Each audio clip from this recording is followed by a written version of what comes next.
बाबा साहब के दर्शन को, फिलॉसफी को सर के बल इन कथित अंबेडकरवादियों और दलित लोगों ने खड़ा कर दिया है। मैं चुनौती देता हूं, जिसमें हिम्मत है बहस कर ले हमसे। पढ़े लिखे लोगों ने धोखा दिया है, ये बोल बोल के पैसा ठगा है समाज का। तो धोखा दिया है तो तुमने लाखों करोड़ों रुपए चंदा लिया, तुमने कौन से आंदोलन चला दी बाबा साहब के नाम पर, कौन से किताब छाप दी? बाबा साहब जो बात करते थे उसके उलट हमने काम किया। इसीलिए जो आज स्थिति है, आपकी शिक्षा, रोजगार, नौकरी, संविधान सब खतरे में है, इसकी जिम्मेदारी आप ही लोग। श्रमिक वर्ग की हालत जो खराब है, उसके लिए जिम्मेदार कौन? क्या शासक समुदाय, पूंजीपति वर्ग या श्रमिक खुद?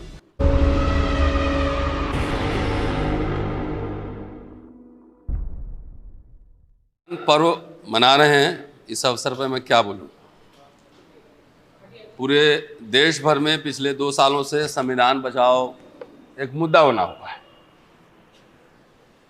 बाबा साहब अंबेडकर ने सितंबर 1943 में दिल्ली में श्रमिक वर्ग, अखिल भारतीय श्रमिक वर्ग का एक सम्मेलन था, 7 दिवसीय वर्कशॉप था, उसको जो है संबोधित किया था। लंबा भाषण है, आप देख लीजिएगा, आप मिल जाएगा। मेरी अगली किताब आ रही है, उसमें मैंने उस भाषण को डाला है। उसमें बहुत सारी बात है कि पार्लियामेंट्री डेमोक्रेसी फेल कैसे हो रहा है, तानाशाही कैसे आ रही, बहुत सारे मुद्दों पर चर्चा की है। लेकिन एक जो सबसे महत्वपूर्ण बात उन्होंने कही कि आखिर श्रमिक वर्ग की हालत जो खराब है, उसके लिए जिम्मेदार कौन? क्या शासक समुदाय, पूंजीपति वर्ग या श्रमिक खुद? तो डॉक्टर अंबेडकर का मानना था कि श्रमिक वर्ग खुद अपनी इस दुखद स्थिति के लिए जिम्मेदार है।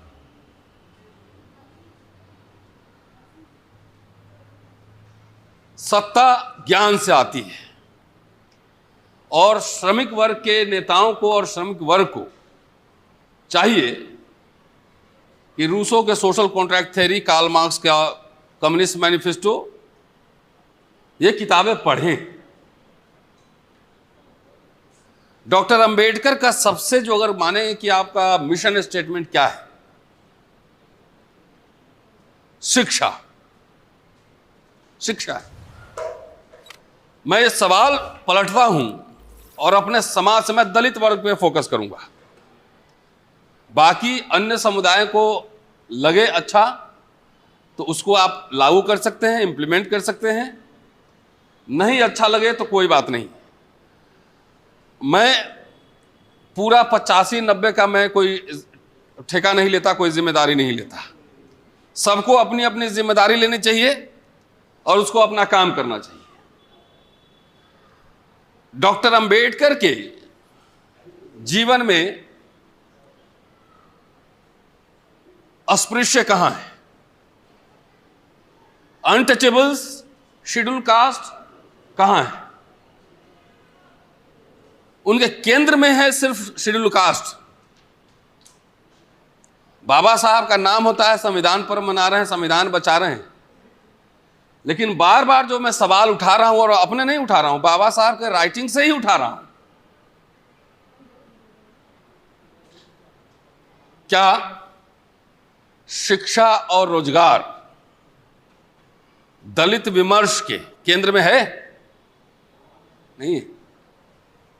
आखिर बाबा साहब के विचारों को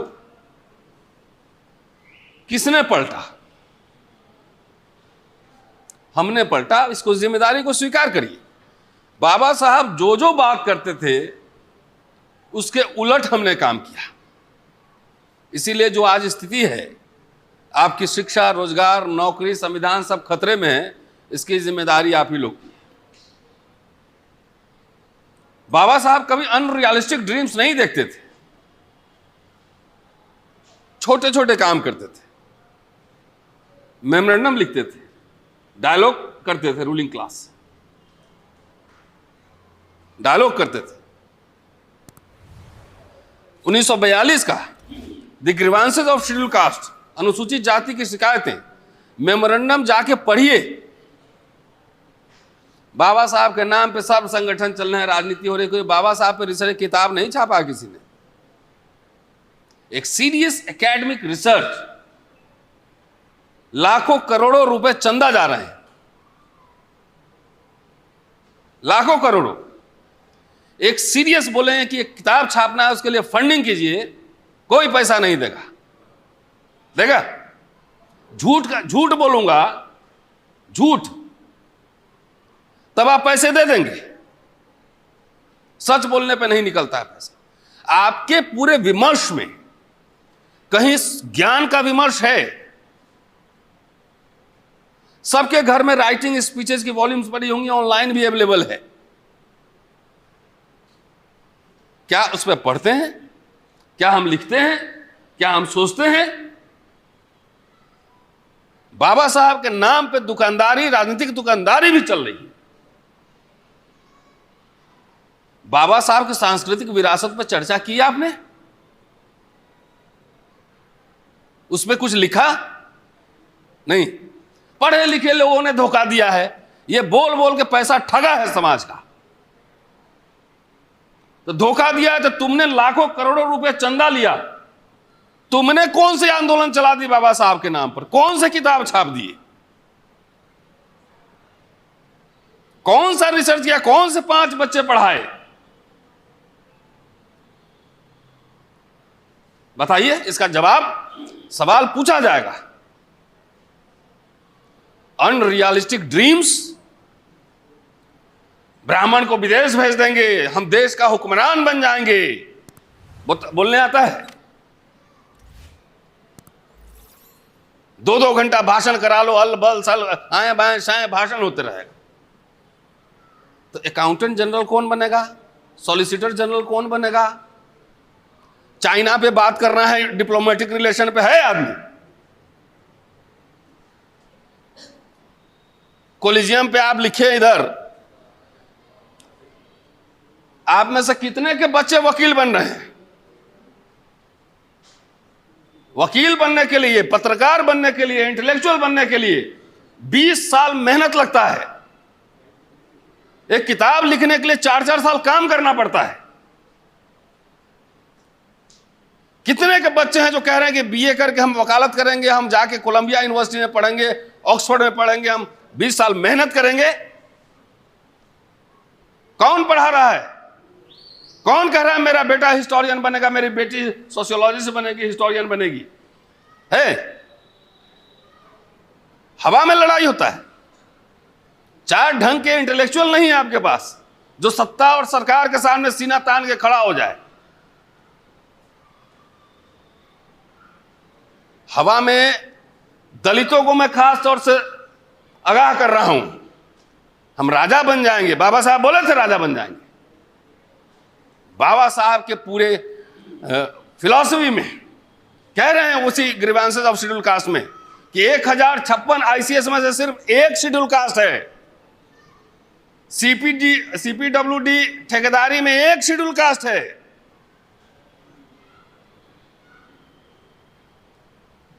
शिक्षा और रोजगार हमारे समाज के लिए जीवन मरण का प्रश्न है। आप लोग जो टाई कोट पहन के घूम रहे हैं, ये नेतागिरी से मिला है कि रोजगार से मिला है? पूरा दलित मिडिल क्लास का फॉर्मेशन नौकरी से हुआ है, और यही नौकरी करने वाला वर्ग अपना कुल्हाड़ी लेके और अपना पांव खुद काट लिया। बड़े बड़े संगठन चल रहे हैं। कभी देखा है कि प्राइवेटाइजेशन के खिलाफ नौकरी बंद हो रही, उसके खिलाफ सड़क पर उतरे? सुना है? हम राजा बन जाएंगे तो सब कुछ ठीक कर लेंगे। कुछ नहीं कर सकते हो। सत्ता मिल भी जाएगी तो व्यवस्था चलाने के लिए आपके पास आदमी नहीं है। नहीं है। इतने तो एक एमएलए एमपी मिनिस्टर पड़े हुए हैं, लॉ मिनिस्टर दलित है, राष्ट्रपति ट्राइब है, प्रधानमंत्री ओबीसी कह रहा है। कोई एक काम बताइए कि एक पब्लिक सेक्टर यूनिट पिछले 10-11 सालों में बना है क्या? कितने विश्वविद्यालय खोले गए हैं, लेकिन आपके नजर में विश्वविद्यालय का मतलब ही नहीं है। आपको लगता है झूठ बोल के एमएलए एमपी बन जाएगा वही आपका उद्धार करेगा। अरे बाबा साहब कर रहे हो, सीखो। उनका नेतृत्व कोलंबिया लंदन के ट्रेनिंग के बाद आया था। असली राजनीति विश्वविद्यालयों में होती है, वैचारिक ट्रेनिंग वहां होती है। टिकट लेने से एमएलए एमपी बनने से राजनीति नहीं होती है। अभी बोल रहे थे ना, कहां गए मेश्राम साहब, एक ईडी आएगा पकड़ के, कॉलर पकड़ के 10 रुपया निकालेगा, जेब से ले जाएगा। इस पे आप गंभीरता से सोचिए। बाबा साहब के दर्शन को, फिलॉसफी को सर के बल इन कथित अंबेडकरवादियों और दलित लोगों ने खड़ा कर दिया है। मैं चुनौती देता हूं, जिसमें हिम्मत है बहस कर ले हमसे। हम बहुसंख्यक हैं, हम बहुजन हैं। बाबा साहब बोले थे, पूरे राइटिंग स्पीचेज में ये टर्म ढूंढ लीजिए, बहुजन। वो सिर्फ बहुजन हिताय बहुजन सुखाय के संदर्भ में ही आया है, पॉलिटिक्स में नहीं आया है। सबकी लड़ाई लड़ने का ठेका हमने ले लिया कि सब हम लड़ लेंगे। कितने इसमें मुस्लिम हैं? हाथ उठाइए जरा। कितने ओबीसी? हाथ उठाइए। बस 2, 3, 4। आप अपना एजेंडा खुद तय कीजिए, हम आपके साथ खड़े हैं। मेरा नेतृत्व आप नहीं स्वीकार करेंगे, यह नेचुरल बात मैं कह रहा हूं। बाबा साहब एक्सपेरिमेंट कर चुके थे। जब पृथक निर्वाचन क्षेत्र की बात आई तो ओबीसी समुदाय के लोगों ने कहा कि हमको भी इसमें शामिल करो। बाबा साहब ने कहा कि भाई ये अछूतों के लिए, तुम अपना डिमांड अलग बनाओ, हम तुम्हारा समर्थन करेंगे। तो बोले नहीं नहीं, हमको उसी में डालिए। तो अछूतों ने विरोध किया कि नहीं, ये अछूतों के लिए।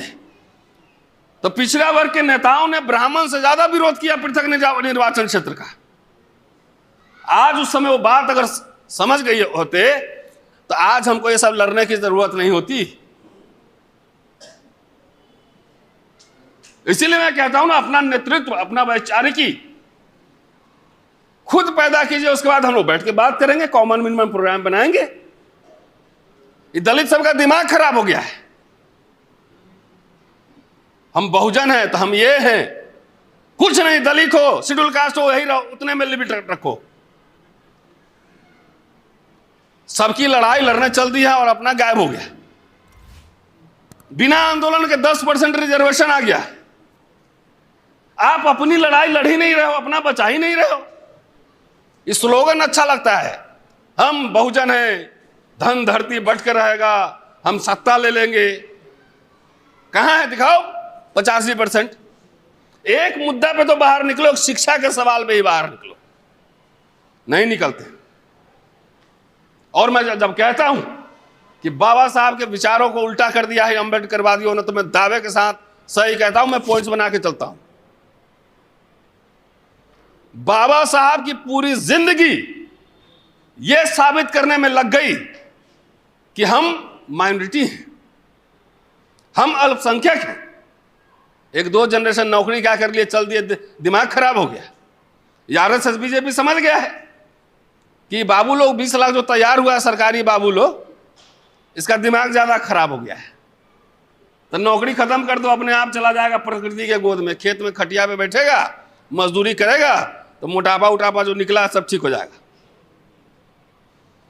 यही आधार बना रिजर्वेशन का कि we are minority in national life, that is why we need protection. हमारे हितों की रक्षा की जाए। 1942-44 तक शेड्यूल कास्ट को माइनॉरिटी स्टेटस नहीं मिला था। सिख को था, मुसलमान को था, ईसाई को था, लेकिन दलित को नहीं मिला था। इसलिए सरकारी नौकरियों में आरक्षण नहीं था। बाबा साहब राजनीति करेंगे, पॉलिटिक्स करेंगे, सेमिनार करेंगे, कुछ आए बाएं आए, कुछ पता ही नहीं है। कह रहे हैं कि मैं माइनॉरिटी हूं, हम माइनॉरिटी हैं, हमको सुरक्षा दी जाए। बाबा साहब क्या बोले थे? मिशन स्टेटमेंट क्या है? हम जातियों का विनाश करेंगे, यह है ना। हमने क्या किया? जातियों को मजबूत किया। ये उल्टा काम हुआ कि नहीं? अब बाबा साहब का नाम लेके उल्टा काम हुआ। कह रहे हैं कि हम अल्पसंख्यक है, आप कह रहे हैं हम बहुसंख्यक है। तो कहां गया आरएसएस? इतना 40 साल तो जब मिशन मूवमेंट चला ही रहे हो, रोज करोड़ों करोड़ों रुपए चंदा भी लिए, ये पढ़े लिखे बाबू लोगों ने चंदा दिया, तो इतना मिशन मूवमेंट चला रहे थे, तो आरएसएस बीजेपी पावर में कैसे आ गए? इसमें चिंतन मनन करो। सूरजपाल जाटव के सभाओं में लाखों लोग जाते हैं।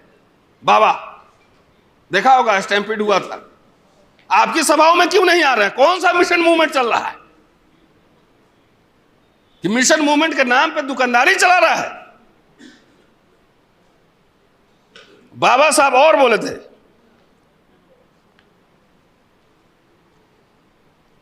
जाके शेड्यूल कास्ट मैनिफेस्टो पढ़िए 1951, कि आरएसएस और हिंदू महासभा जैसे प्रतिक्रियावादी ताकतों के साथ हमारा कोई समझौता नहीं होगा। पढ़िए। अब मैं झूठ बोलूं तो मुझे, अब जो बोलिए सो 1 लाख रुपया जुर्माना दूंगा।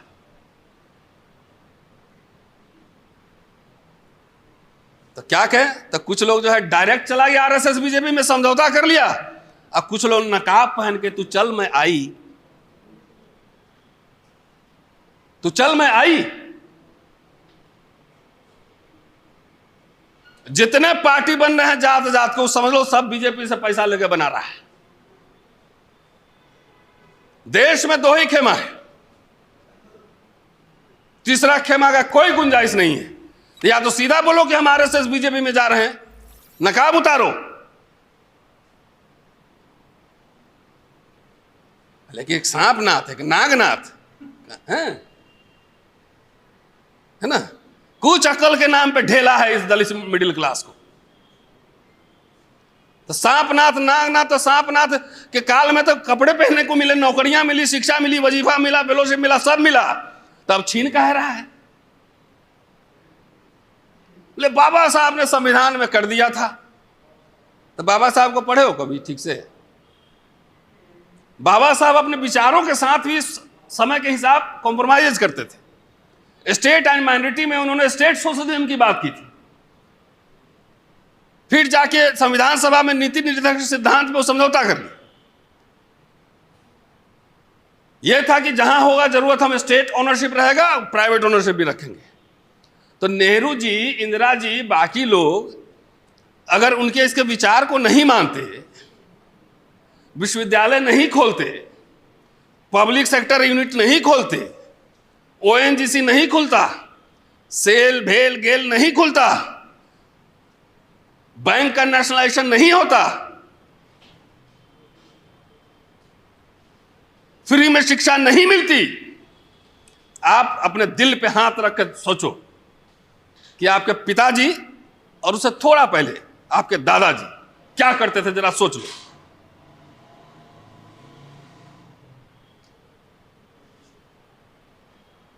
सोचो। मैं तो जानता हूं मेरे दादा दादी मजदूर थे। अगर स्टेट सपोर्ट नहीं होता, पब्लिक सेक्टर यूनिट नहीं बनते, तो क्या हम लोग पढ़ पाते, नौकरी कर पाते? बैंक का नेशनलाइजेशन हुआ था, आपके बैंक थे क्या?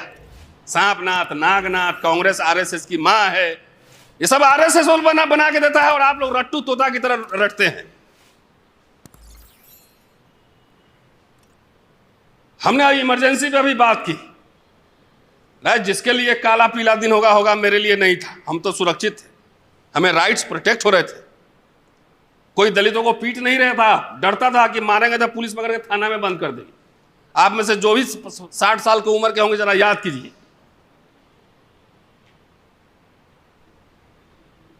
तो बाबा साहब ने संविधान में दिया था, तो बाबा साहब ने थोड़ी कहा था कि Nehru ji public sector unit बनाइएगा, Indira ji public sector unit बनाई, नहीं बनाते तो क्या करते? संविधान तो अभी भी है ना, तो सब बेचा क्यों जा रहा है? बेचा क्यों जा रहा है? पैसा लोगे आरएसएस बीजेपी वालों से, उनके बनाए नारे, दलित समाज को गुमराह मत करो। आपकी पूरी ऊर्जा शिक्षा और रोजगार पे लगनी चाहिए। राजनीति का कीटाणु काट लिया है ना, जिसको देखो हम, अरे हम तो सरकार बनाना है, अरे हुक्मरान बनना है, हुक्का राम बना देगा आरएसएस वाला, हुक्का पीना जाके खेत में। पब्लिक सेक्टर बिक गया ना, बहुत सारे कॉन्ट्रैक्चुअल नौकरी हो गया ना। रेलवे में जाके देखिए, जहां मर्जी है जाके देखिए, हो गया। इसमें कोई विमर्श है, कोई आंदोलन है? नहीं। हम तो बहुत ही खड़ा खोटा सुनाते हैं, और अपने लिए नहीं, आपका चाय भी नहीं पिए हम। मेरे आंख के सामने लुटता जा रहा है, आई गोलमोल नारा लगा रहा है सब।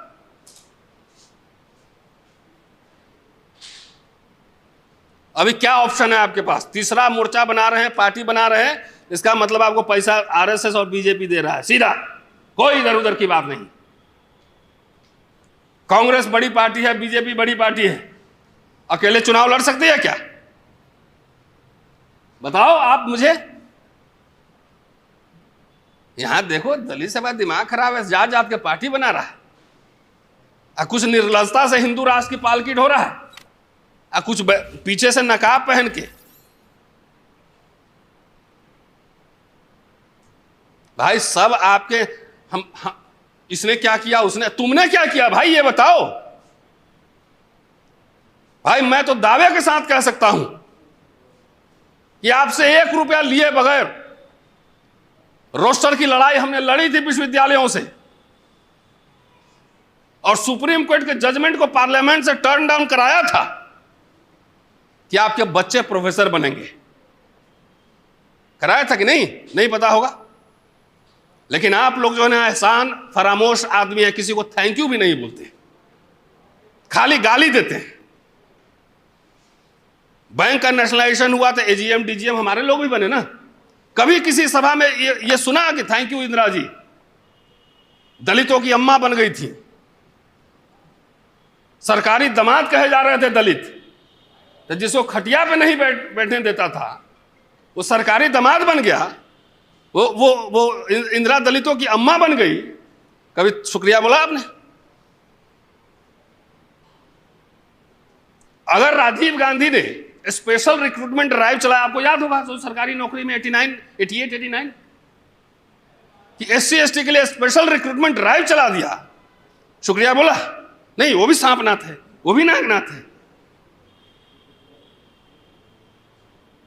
तो अजगर के मुंह में जाके घुस गए, अब नहीं निकल पाओगे, बचेगा कुछ भी नहीं।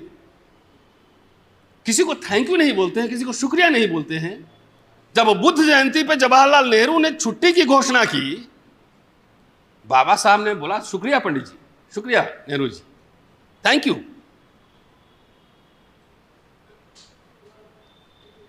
पेट में अनाज नहीं है, चल दिए देश का प्रधानमंत्री बने। अभी शेयर मार्केट में आपका कोई शेयर नहीं है, देश के वेल्थ में आपकी कोई संपत्ति नहीं है, इंटेलेक्चुअल प्रॉपर्टी नहीं है, कुछ नहीं, खाली भांग पी के नशा में बोलो, रात में गुदगुदी वाला भाषण दो, है ना, गुदगुदी लगेगा। अरे ब्राह्मण सब विदेश जा रहा है और उनकी पूरा मठ हमारा ही होगा।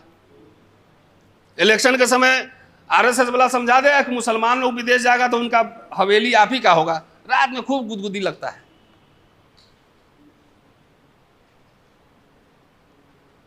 इतने तो वायलेंस हो रहे हैं, इतना तो अत्याचार हो रहा है, गांव छोड़ के लोग भाग रहे हैं, लड़ता काहे नहीं है? लड़ो। का यार डरपोक हुक्मरान बनेगा? जो तुम पे हमला करता है तुम उसका जवाब क्यों नहीं देते हो? यह सवाल है। जिंदगी भर लाठी खाते रहो, अमर होने आए हो क्या? तुम्हें हिम्मत, लड़ने का हौसला नहीं है, कुछ नहीं है,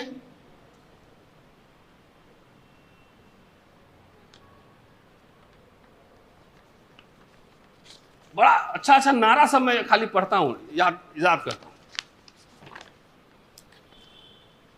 बाबा साहब चाहते थे कि स्ट्रांग स्टेट बने, स्टेट स्ट्रांग हो, कि strong state can take strong action. जैसे इंदिरा गांधी थी, अपने टर्म्स पे बोला नेशनलाइज करो इसको, लैंड सीलिंग लगाओ, दलितों को पट्टे पे जमीन दो, दुकान दो, नौकरी दो, है ना। आप लोग तो याद होगा, आप लोग तो उस समय पढ़ते होंगे, मैं तो बच्चा था। लेकिन स्टेट का दूसरा रूप भी हो सकता है। जैसे अभी मोदी जी की सरकार है, स्ट्रांग स्टेट है 10 साल से, तो आपकी कुटाई हो रही है तबीयत से, और आप उन्हीं के नारों पे जो है उछल रहे हैं, उन्हीं के नारों पे उछल रहे हैं। बाबा साहब उत्तराधिकारी बनाए थे, बताइए, उत्तराधिकारी बनाए थे किसी को? नहीं, हम लोग उत्तराधिकार दे रहे हैं, दे रहे हैं। बाबा साहब मांगने वाला थे, मांगते थे ना, याचक थे, याचक, कि mister viceroy just do something for our community, मांगते थे ना। और आपका दिमाग खराब होगा, मैं देने वाला बनूंगा। क्या दोगे भाई? दिमाग खराब हो गया। हम मांगने वाला नहीं, देने वाला बनेंगे। क्या दोगे? उद्योग तुम्हारे पास नहीं, विद्या तुम्हारे पास नहीं, खेत तुम्हारे पास नहीं, क्या दोगे? सारे ब्यूरोक्रेसी उनके कंट्रोल में है, क्या देंगे? तो खाली गुदगुदी वाला भाषण है। अरे हम देंगे, यही सब हो रहा है ना। तो जो नशा चला उसको हम डिटॉक्स कर रहे हैं, उस इंजेक्शन लगा के निकाल रहे हैं। पहले मैं भोपाल में था, दिग्विजय सिंह मुख्यमंत्री थे उस समय। आप मिश्राम साहब याद होगा, 2002 में दलित घोषणा पत्र जारी हुआ था, याद है आपको? मैं उस मीटिंग में था। बोला भाई, अमर सिंह प्रिंसिपल सेक्रेटरी थे उस समय, बोला सरकारी जितनी खरीदारी होगी उसमें 30% रिजर्वेशन लागू करो। साइन हो गया, लागू हो गया। आपका दिमाग खराब था कि अरे दिग्विजय सिंह हमको बनिया बना रहा है, हमको तो हुक्मरान बनना है। उमा भारती आई, खत्म कर दी उसको। अरे जो भी 1 लाख 2 लाख 5 लाख का ठेका मिलता तो उसमें 20% बचता, तो 5 लाख में 1 लाख तो आपके जेब में आते ना। तो नहीं, हुक्मरान बनना है तो कटोरा हाथ में ले लो, हुक्मरान बनते रहो। अरे हुक्मरान होता है मिडिल क्लास गवर्निंग कम्युनिटी, नेता नहीं। एक व्यक्ति को नौकरी मिलती है तो 25 साल नौकरी करता है, उस बच्चों को पढ़ाता है, अपने रिश्तेदारों को मदद करता है, झूठ बोलने वाले को चंदा भी देता है। नहीं, हम बोले किताब लिखना है, जरा फंडिंग इंतजाम कीजिए, तो दीजिएगा पैसा? नहीं दीजिएगा। झूठ बोलेंगे कि अरे हुक्मरान बनाना है, अभी टिकट देना है, तो थाली भर झोला भर पैसा लेके आ जाओगे। तो जो आप लोग का दिमाग 40 साल में खराब हुआ है ना, वो पहले दिमाग मुझे ठीक करना है, दिमाग ठीक करना है। शिक्षा कितना महंगा हो गया आपको पता, अंदाजा है? हम लोग अपने बच्चों का इंतजाम कर लिए तो समझ रहे हैं कि दलित सबका इंतजाम हो गया। 27,000 स्कूल बंद हो रहे हैं। जवाहर नवोदय विद्यालय में फ्री में एजुकेशन मिलता था, उसमें फीस लग रहा है। बाबा साहब ये सब छोटे छोटे काम करते थे ना, आपके जैसा उनका दिमाग खराब नहीं था, छोटे छोटे काम करते थे। वो जाके चंदा लेते थे बहिष्कृत हितकारिणी सभा के लिए, नवाबों से चंदा लिया गोलमेज सम्मेलन में कि हमें हॉस्टल खोलने हैं। सोलापुर में और 2 जगह हॉस्टल खोला था उन्होंने कि बच्चों के लिए हॉस्टल खोलना है। कर्जा लिया, कॉलेज खोलना है, 6 लाख रुपए सरकार से इंटरेस्ट फ्री। हैदराबाद के निजाम से 12 लाख इंटरेस्ट फ्री कर्ज लिया।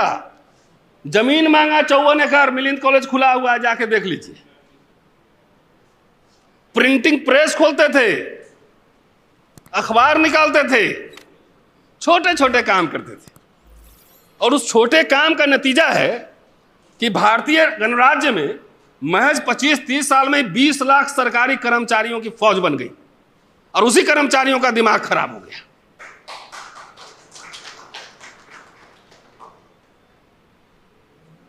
उसी कर्मचारियों का दिमाग खराब हुआ। हम राजनीतिक शक्ति देंगे, हम देने वाला बनेंगे। हमारे इधर एक कहावत है, बाप बेचारा अंधेरा में मर गया, बेटा का नाम है पावर हाउस। है? देने वाला बनेंगे। तो आरएसएस बीजेपी वाला समझ गया कि सरकारी स्कूल में ही पढ़ के जैसा फुदक रहा है। सब सरकारी स्कूल में पढ़े हुए, हम भी पढ़े हुए, कि सरकारी स्कूल में पढ़ के सब नौकरी ले लिया है, नौकरी ले लिया है और ये सब चंदा भी दे रहा है, आंख भी दिखा रहा है। तो बोला एक काम करो बेटा, पहले सरकारी सिस्टम खत्म करो। अभी आंकड़ा आया है, दिग्विजय जी चेयरमैन है उसके, प्राइवेट स्कूल में ओबीसी 11% है मात्र, एससी 0.89% है, एसटी 0.57% है, इसी 1% से नीचे है दोनों। ये विमर्श में है, दलित विमर्श में कहीं नहीं है। बाबा साहब कल्चरल मूवमेंट भी चलाते थे ना, उन्होंने धर्मांतरण किया 56 में, 35 में घोषणा की, 56 में किया। तो जो राजनीति कर रहे हैं क्या वो वाला एस्पेक्ट लिए हैं? उसमें कोई आर्टिकल किताब छपी है? नहीं। बाबा साहब का बिगड़ा चेला ही किताब निकाला है। आपको किताब नहीं खरीदेंगे, मुझे पता है, तो पंडित ये लोग ज्यादा खरीदेंगे, आप नहीं खरीदेंगे। तो सांस्कृतिक विरासत क्यों नहीं लिया आपने? हमसे कई लोग पूछता है कि अरे अंबेडकर राइट नहीं है, हम नहीं है, जाओ, तुमसे सर्टिफिकेट लेने की जरूरत है क्या? जरूरत है क्या? अंबेडकर राइट तुम हो तो कितना अंबेडकर पढ़े हो पहले ये बताओ। एक मार्क्सिस्ट कहता है कि मैं मार्क्सिस्ट हूं, तो कम से कम कम्युनिस्ट मैनिफेस्टो पढ़ा होगा, लेनिन पढ़ा होगा, स्टेट एंड रेवोल्यूशन पढ़ा होगा। ये अंबेडकरवादी लोग कितना अंबेडकर पढ़ता है जरा ये बताओ मुझे। खाली ब्लू पट्टा पहनने से अंबेडकरवादी होता है? जो राजनीतिक विरासत लिए हुए हैं वो तो 22% अठावले साहब लिए हुए हैं, तो वो भी हिंदू राष्ट्र की पालकी ढो रहे हैं। वो तो नकाब नहीं लगाए, बोले कि हम उसी में हैं। तो 22 प्रतिज्ञा हमसे पूछ रहे हो तो अपने नेता से पूछो ना कितना लोग लिया है 22 प्रतिज्ञा, पूछो, उससे नहीं पूछेंगे ना। तो बाबा साहब को हमको फिर सीधा खड़ा करना है। आप लोगों ने उलट दिया है, जो जो बात कर रहे थे उसकी उल्टा काम कर रहे हैं। बाबा साहब ये मत दिखाइए ना, तो इंदिरा गांधी ही मनुवादी थी। ये लीजिए, ये लेके आए हैं 1972 में land ceiling act Indira Gandhi लाई थी। सारे चीफ मिनिस्टर को लिखा था कि हमारे सरकार को बदनाम करने के लिए हरिजन से बहुत अटैक किए जा रहे हैं, आप एक सेल बनाइए, स्ट्रिक्ट मॉनिटरिंग कीजिए, इनको सरकारी नौकरी में भरिए, पूरा आरक्षण पूरा कीजिए। और राहुल जी को मैंने वो चिट्ठी दिया था, आपने अगर वीडियो देखा होगा।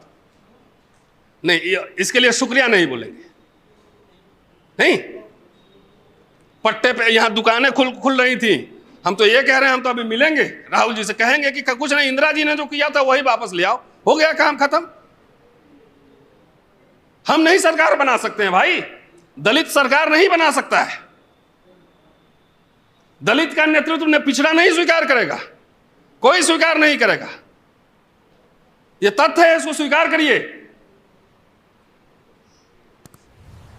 जो एस्टैब्लिश फोर्सेस है उसमें से सेकुलर डेमोक्रेटिक फोर्सेस के साथ हमें रहना है, उनको मजबूत करना है और अपने डिमांड्स रखने हैं।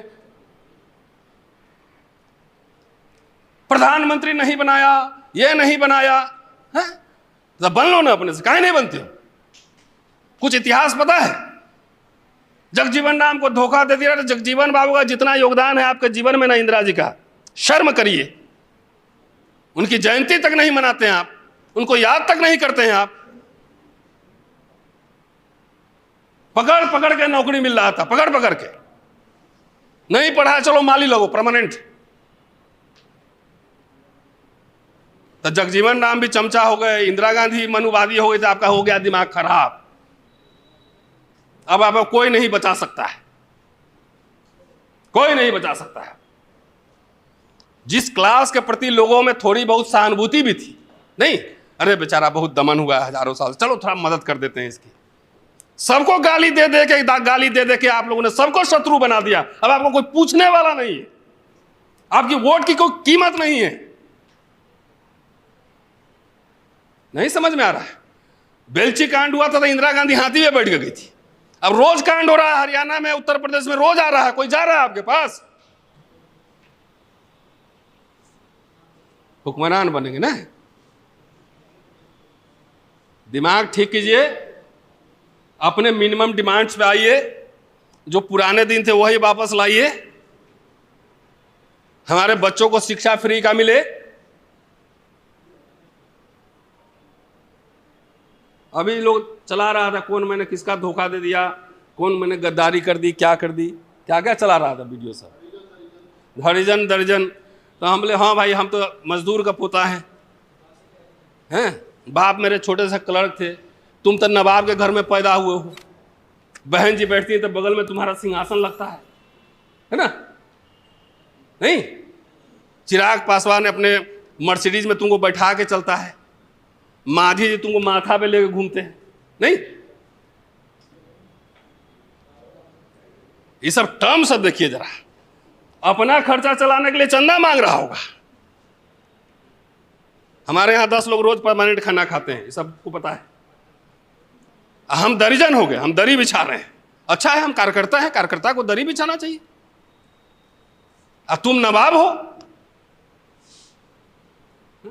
तुम तो एकदम बहन जी के बगल में सिंहासन बैठता है, और जब आप जाते हो स्टेज पे तो बहन जी उठ के नमस्ते कर दिया। अरे पागलों, चौखट पे जाके माथा झुका के खाली फोटो खिंचा के दिखाओ, 10-20 हजार रुपया इनाम देंगे, जा। बोले नहीं, और कुछ है? बोले गद्दारी किए है। हम क्या गद्दारी किया बे? तेरा खाना खाया तुम्हारे यहाँ तो पैसा लिया तुमसे, तुम्हारी पार्टी में थे, तुम बीजेपी के साथ है अप्रत्यक्ष रूप से, तो उसी का पालकिट हो रहा है। अब मैं उसके खिलाफ हूं।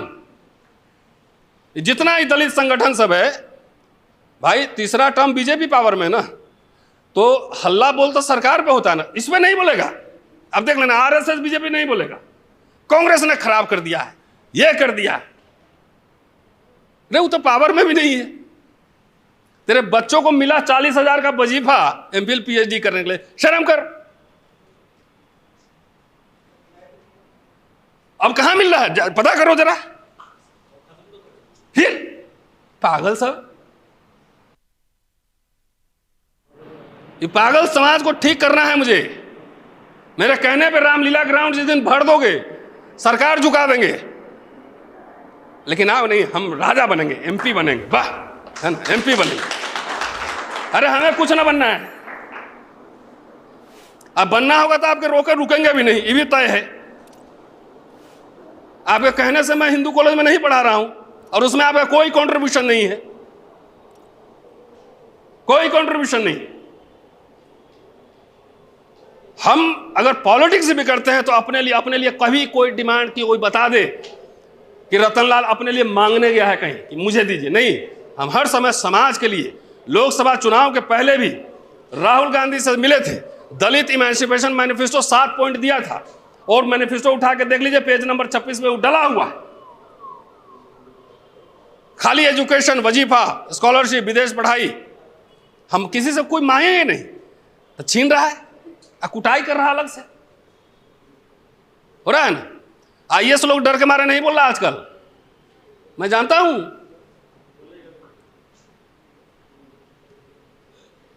खराब लगा होगा ना मेरी बात, तो खराब लगने के लिए ही बोले हैं।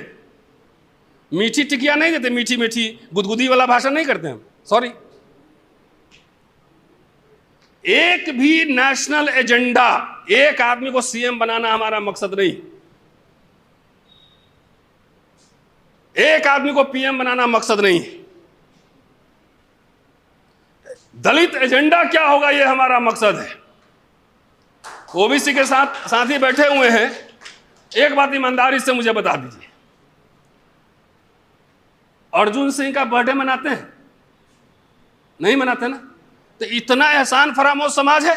वो व्यक्ति अपने पॉलिटिकल करियर दांव पे लगाकर एजुकेशनल इंस्टीट्यूशन में आपको रिजर्वेशन दिया, शुक्रिया बोला। बोला आपने, शुक्रिया, थैंक यू अर्जुन जी। मैं मिलता था उनसे, मैं और सूरज यादव, जब HRD मिनिस्टर थे UPA 1 में।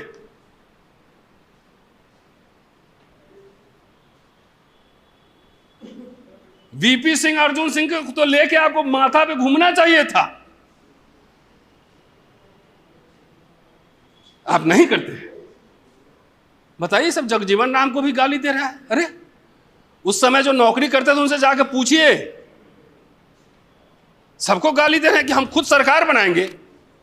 अरे मुखिया का चुनाव ना जीत सकते यार, कहां तुम, कौन दुनिया में, अनरियलिस्टिक दुनिया में हो। ट्राइबल तब भी कुछ स्टेट में पावरफुल है, पॉपुलेशन है। दलित तो स्कैटर्ड है ना, हर गांव में एक दक्षिण अफ्रीका है, दक्षिण टोला होता है दलितों का, हर गांव में। कोई ऐसा लोकसभा कॉन्स्टिट्यूंसी, कोई विधानसभा कॉन्स्टिट्यूंसी ऐसा बताओ जिसमें सिर्फ दलित अपने वोट से MLA और MP जितवा ले, बताइए मुझे। इसीलिए बाबा साहब ने 1942 में पृथक बस्तियों की मांग की थी, सेपरेट विलेजेस फॉर दलित्स। बाबा साहब ने कहा था हमें गवर्निंग कम्युनिटी बनाना है, हमें दीवारों पर लिख लो हम देश का राजा बनेंगे। तो राजा बन के करोगे क्या? 15% पॉपुलेशन कैसे राजा बन सकता है? इतना डाइवर्सिटी है देश में, दलितों के कई कई तरह की पार्टियां हैं। दीवारों पे, तो दीवार पे दिख के रोज सपना दे के सो जाना, हम देने वाला बनेंगे। क्या दोगे भैया? कुछ नहीं। व्यापार नहीं, विद्या नहीं, शस्त्र नहीं, शास्त्र नहीं, क्या है देने के लिए? चलिए, बहुत बहुत शुक्रिया।